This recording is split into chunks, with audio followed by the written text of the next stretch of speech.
Hi students, MCQ number 8. Two conducting spheres of radii R1 and R2 are charged to the same surface charge density. The ratio of electric field near their surface is to be determined. Now what do you mean by surface charge density? We take the symbol surface charge density sigma is equal to what? Q by A. Charge per unit area. Now let us suppose that the quantity of charge in the first sphere is Q1 and its area is A1.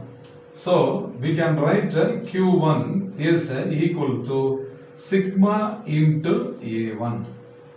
Okay. Similarly, sigma of the second sphere is equal to charge Q2 divided by its area A2. Therefore, what is the charge present in the second sphere? Q2 must be equal to sigma into A2.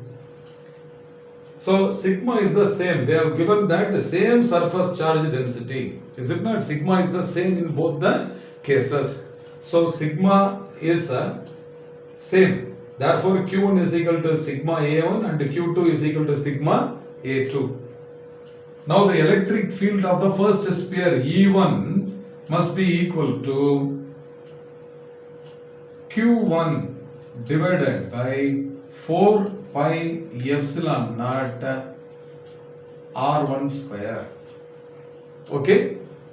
So, this is also now equal to, in place of Q1, what shall we substitute? Sigma A1. So this is also equal to sigma into A1. In place of Q1, I have substituted sigma A1 divided by 4 pi epsilon naught R1 square. Now A1 is the total surface area of the sphere.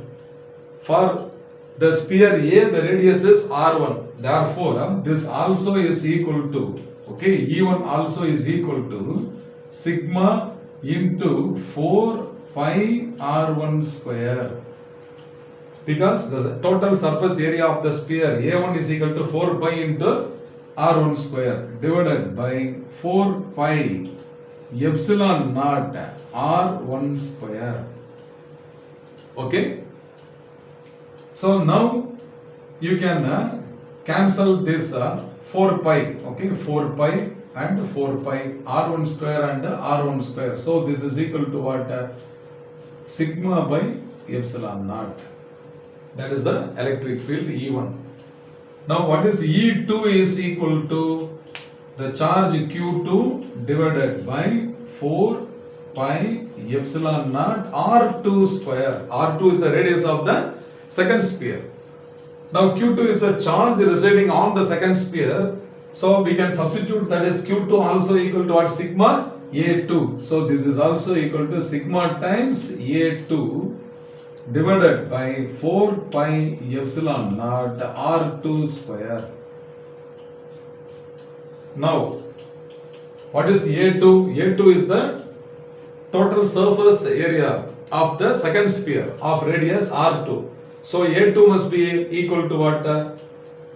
4 pi R2 square. So this is equal to sigma into 4 pi R2 square divided by 4 pi epsilon naught into R2 square.